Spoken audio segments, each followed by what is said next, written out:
Meus amados irmãos e minhas queridas irmãs, desejo cumprimentá-los nesta noite com a doce e preciosa paz do Senhor Jesus. Amém. Glorifico a Deus nesta noite pelo privilégio que o nosso Deus Ele tem nos dado de chegar até vós. Eu digo sempre que fazer a obra de Deus é privilégio. E eu me sinto abençoado por Deus, me sinto feliz pelo privilégio que o Papai do Céu me dá de fazer missões no estado da Paraíba. Estava dizendo ao reverendo Islândio Guedes que Deus me deu o privilégio de visitar 80% do estado da Paraíba, pregando o Evangelho, visitando os companheiros, fazendo a obra de Deus. Islândio, conforme ele diz, é um amigo, companheiro de João Pessoa. Ver ele aqui, a esposa, a filha e o rapaz, ele chamou de minha menina, eu digo menina, mas é sempre menina, né? Para a mãe e para o pai é sempre menina e menino. Mas eu me sinto feliz em estar cooperando com ele, com a sua família, com a igreja neste lugar. Agradecer ao meu primo Claudiano Pereira por nos acompanhar nesta missão. Estamos com o propósito de percorrer mais uma vez o estado da Paraíba, levando as boas novas de Cristo Jesus.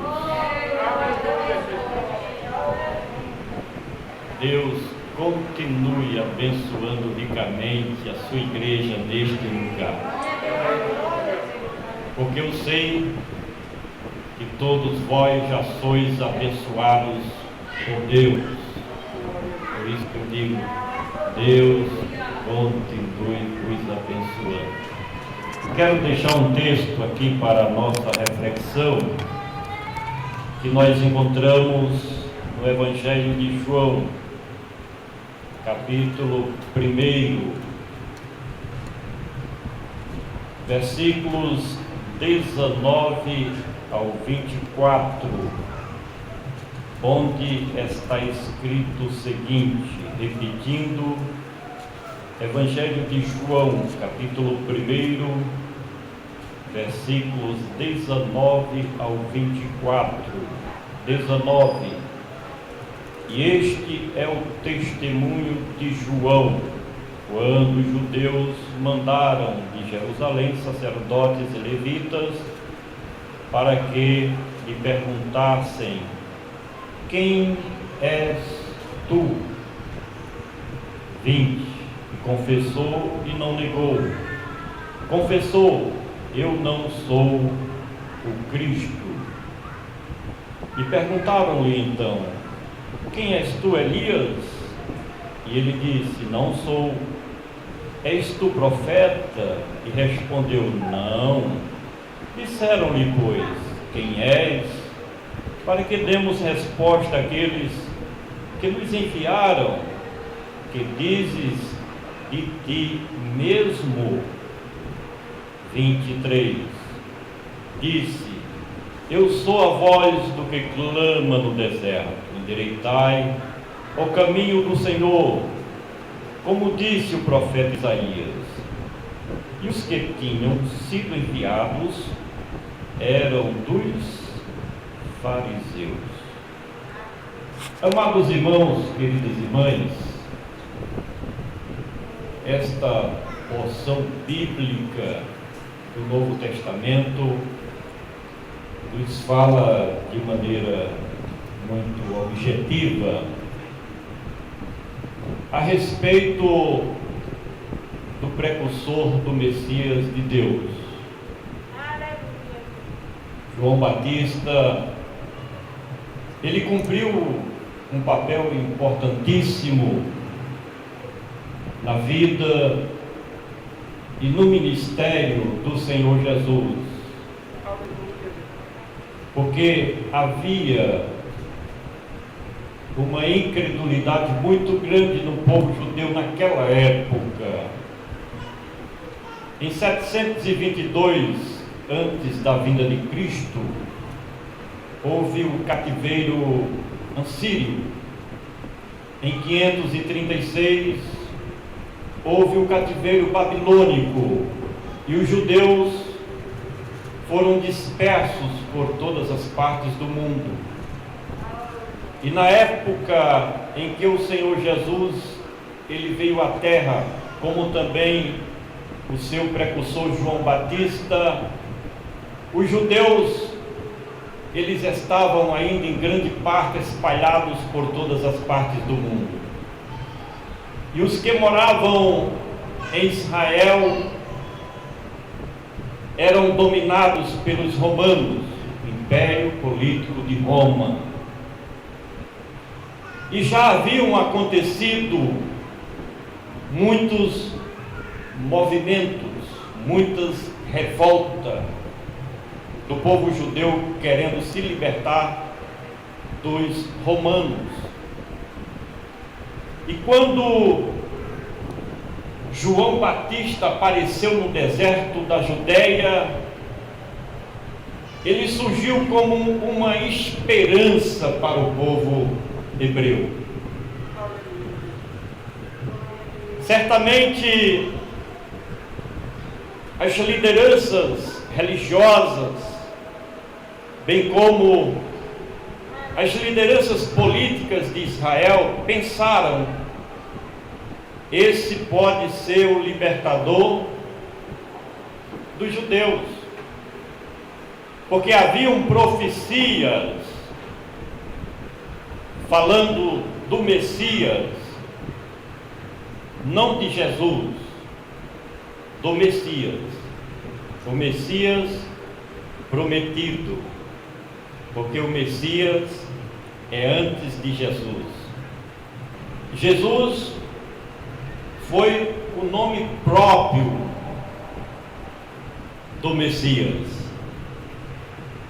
Por ordem de Deus, a sua mãe e o seu pai colocou o nome de Jesus. Mas o Messias, para os judeus, ele sempre existiu. Por isso que nós podemos afirmar categoricamente que o Cristo de Deus, ele é eterno, porque sempre esteve com o Pai.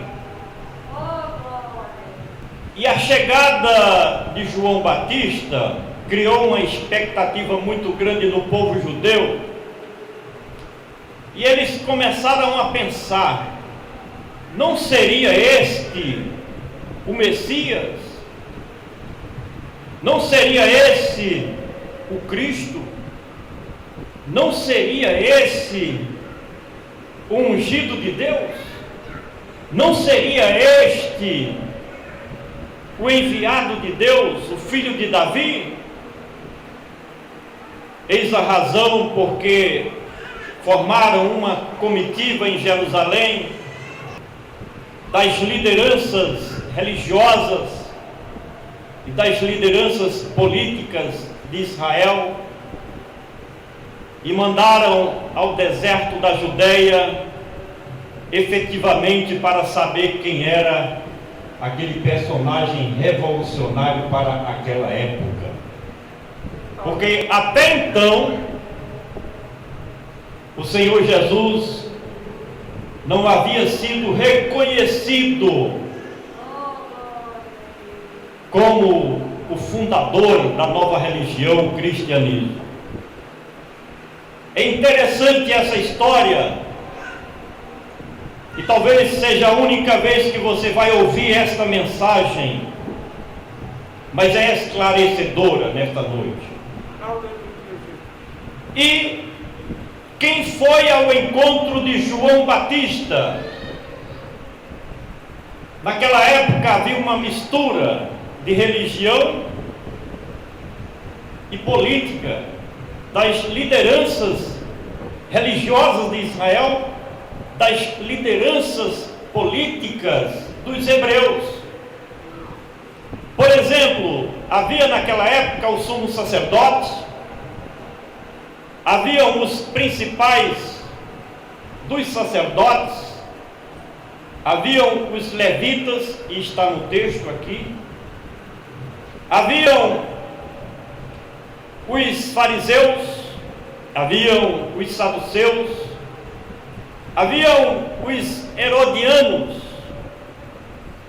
Mas João Batista, ele pertencia a uma nova religião chamada os essênios.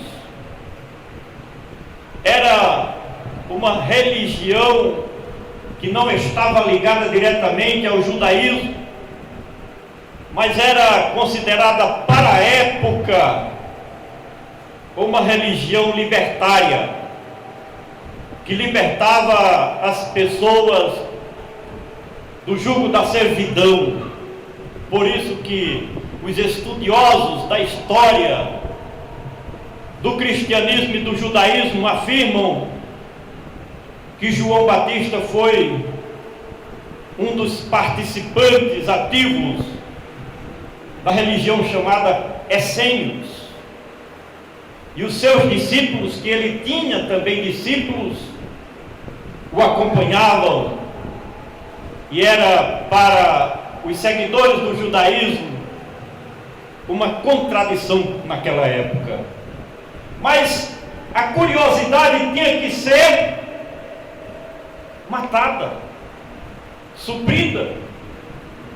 E formou-se essa comitiva, e diz que de sacerdotes, certamente eram os principais sacerdotes, levita, eram os cantores daquela época, era o departamento do templo responsável pelo louvor ali no templo em Jerusalém, como nós temos hoje o departamento da igreja, departamento de louvores, de mocidade, de senhora, de criança. Então os levitas tomavam conta da parte do louvor ali no templo de Jerusalém. Um trabalho importantíssimo. Eu estava conversando aqui com o reverendo Islândio e dizendo para ele que as irmãs e o irmão também que cantou aqui, o povo canta bem aqui, viu? Eu conheço o estado da Paraíba, e tem lugar que o povo é meio desentoado, é assim que diz? Mas os louvores que nós ouvimos aqui, glórias a Deus pelo dom inefável que Deus tem vos dado de louvar com perfeição ao Deus único e verdadeiro. Isso é um dom preciosíssimo da parte de Deus. Mas o último versículo nos diz que tinha o partido era chamado de partido dos fariseus. Eles eram dos fariseus. E os fariseus, os saduceus, eles eram mais políticos do que religiosos. E os fariseus eram mais religiosos do que políticos. E foi essa comitiva que foi justamente ao encontro de João Batista para saber quem era ele. E chegaram à presença daquele homem de Deus e o questionaram: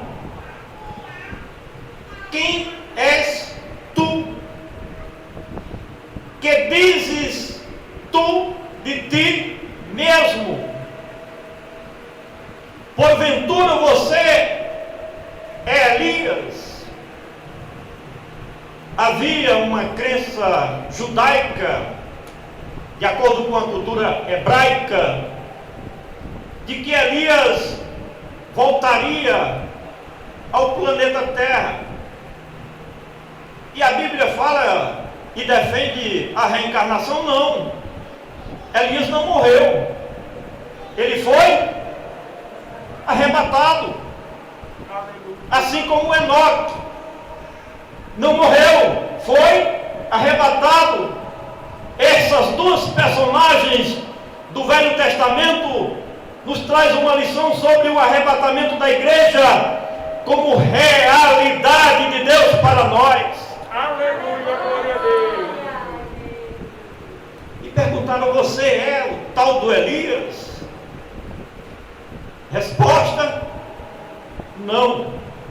Segunda pergunta: tu és o profeta? E tem um artigo, e o artigo, conforme o hebraico e conforme o grego também, destaca a personalidade a ser nomeada. Tu és o profeta? Quem seria esse profeta? Fala-se também que esse profeta seria Moisés, porque havia crença entre os judeus que também Moisés não morreu. Sabe por quê? Porque o seu corpo não foi encontrado. Então há essa dúvida entre os judeus de que ele não morreu, apesar de que está escrito na palavra de Deus que ele morreu, mas não encontraram o seu corpo. A gente sabe por quê, né? Que se tivesse encontrado, como ele era uma liderança exponencial, seria idolatrado. O ser humano tem uma tendência a ser idólatra, adorar outro ser humano. Aí Deus, em inteligência, em essência, escondeu o corpo de Moisés para que ele não fosse achado. Mas voltando aqui o texto, qual foi a resposta de João Batista quando perguntaram: tu és o profeta? Baseado em Deuteronômio capítulo 18, versículo 15, que Deus promete a Moisés que viria um como ele, um profeta como ele. Não seria o próprio Moisés, mas um profeta como Moisés, em que falaria a palavra veraz do nosso Deus. Qual foi a resposta do Batista? Não. Terceira pergunta: tu és o Cristo? Resposta: não. Olha, irmão, tem tanta gente com sede de poder nesses últimos dias, que se perguntasse: tu és o Cristo? Ele dizia: não, mas eu sou ungido, viu? É a mesma coisa ou não? Sim ou não? Perguntar: tu é o Cristo? Não, não sou o Cristo não, mas eu sou enviado, viu? É a mesma coisa ou não? Cristo quer dizer ungido ou enviado. Aí não quer dizer que é Cristo diretamente. Aí diz assim: não, eu sou ungido, eu sou o enviado. Sede de poder. Veja a diferença de João Batista. Quando perguntaram: olha, irmãos, eu estive à tardinha pensando sobre esse texto, sobre essa pergunta. Veja o que é não tomar a glória de Deus, não tomar a glória de Cristo. Aleluia. Se aquele homem quisesse, tinha enganado todo mundo, porque estavam pensando todo mundo que ele era o Messias, que ele era o profeta, que ele era o Salvador, que ele era o Redentor de Israel, que ele era o filho de Davi, que ele era o cumprimento das promessas veterotestamentária para o povo judeu. Mas ele certamente levantou a mão assim, eu estou conjecturando, e disse: ó, para aí, gente, calma, eu não sou o Cristo, não. E você lê o texto seguinte, até o versículo 52, você vai encontrar a resposta dele falando e exaltando o Filho de Deus, quando diz que não era capaz de desatar as correias das suas alparcas. Quanta humildade! Jeová, glória a Deus, aleluia! Tanta gente querendo ser importante, querendo aparecer, e não aprende uma lição com o pregador do deserto. Aleluia! Pregador do deserto. Se ele dissesse que era o Cristo, mudaria toda a sua história, a trajetória da sua vida, mas seria reprovado por Deus, porque nós temos que ser quem nós somos. Aleluia! Nós temos que ser verdadeiros. Glória a Deus! Nós temos que ser transparentes. Aleluia! Não podemos querer ser quem não somos. Eu aprendi neste texto com João Batista que devemos render toda a glória, toda a honra, todo o louvor àquele que está sentado à destra de Deus, porque é Rei dos reis e Senhor dos senhores. Aleluia! Glória a Deus! Outra vez nós vamos expor com mais tempo o Evangelho que pregamos para a igreja aqui. Acredito piamente que Deus vai nos conceder outras oportunidades para estar convosco. Hoje tem a Santa Ceia e eu quero deixar esta meditação para a igreja do Senhor Jesus nessa cidade, Santana dos Garrotes, Assembleia de Deus Santana dos Garrotes. Deus vai nos trazer aqui com a essência do meu amigo reverendo Islândio Guedes. Eu amei demais vocês. Amei. Além dessa receptividade tão calorosa, amigável que o reverendo aqui nos deu, isso nos traz alegria, faz nascer no nosso coração o desejo de estar mais convosco. Mais convosco. Povo atencioso, prestando atenção na palavra, irmão. Eu estava dizendo aqui ao meu amigo Islândio que eu estou numa etapa da minha vida, do meu ministério, que eu não tenho vontade de pregar sobre avivamento, sobre motivação, nem doutrina, nem ensinamento, mas somente o Evangelho. Eu estou numa nova fase que eu quero pregar só o Evangelho. O Evangelho é diferente. O Evangelho é poderoso. Paulo diz que o Evangelho é o poder de Deus. Motivação anima o povo. É uma palavra boa, palavra de ânimo, de motivação, de consolação. É muito boa, é necessária. Deus tem levantado muitos companheiros neste ministério para consolar a igreja. A mensagem de avivamento, nós somos um povo pentecostal, é gostoso ouvir uma mensagem de avivamento. Tem irmãos e irmãs que chegam a pular na igreja de alegria, não é? Ouvindo uma mensagem de avivamento, é muito gostoso. Temos também professores, pastores, companheiros que traz a palavra com um ensinamento profundo, tão profundo, que o culto termina 9 e pouco e a gente acha pouco. Poderia se estender mais, porque o ensinamento está vindo de maneira fluente pelo ensinador, pelo professor da escola bíblica dominical. Muito bom.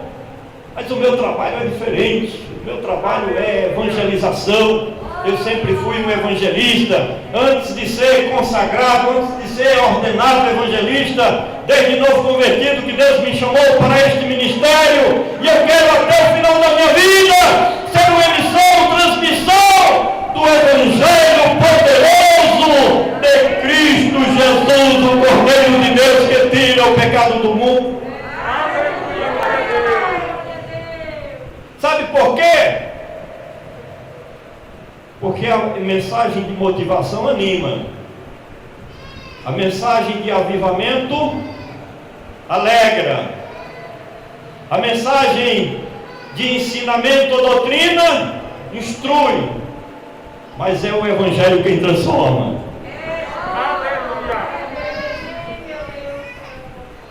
E nesses últimos dias, sabe o que Deus me diz? Que a sua igreja precisa ouvir o Evangelho. Não é só as pessoas lá de fora, não. Deus me diz que a sua igreja precisa ouvir o Evangelho. Sabe por quê? Porque Ele me diz que hoje, nas igrejas, nas denominações, existem muitas pessoas conformadas e não transformadas. A doutrina santifica, mas é o Evangelho que transforma. Não tem outro caminho, não tem outro método, não tem outra regra, não tem outra receita, não tem outro manual. O único método eficaz para a transformação de vida, somente o Evangelho libertador do Senhor Jesus. Aleluia, glória a Deus. Deus em Cristo Jesus continue, repito, abençoando a sua igreja neste local, nesta cidade, o reverendo companheiro Fernando Guedes, sua esposa, sua filha, né? E o rapaz. Está um rapaz, viu? Deus abençoe a todos e eu agradeço a oportunidade em nome do Senhor Jesus. Amém. Eu desejo boa, conheça. Aleluia. Nosso irmão é o ensinador da palavra de Deus. Eu disse para ele, depois que passar um pouco a poeira da pandemia, nosso ano, se assim Deus permitir, e começar os nossos eventos, aí eu vou convidar ele para ser também um dos palestrantes nas nossas festividades. Isso, se Deus quiser, no novo tempo. Amém? Amém. No novo tempo.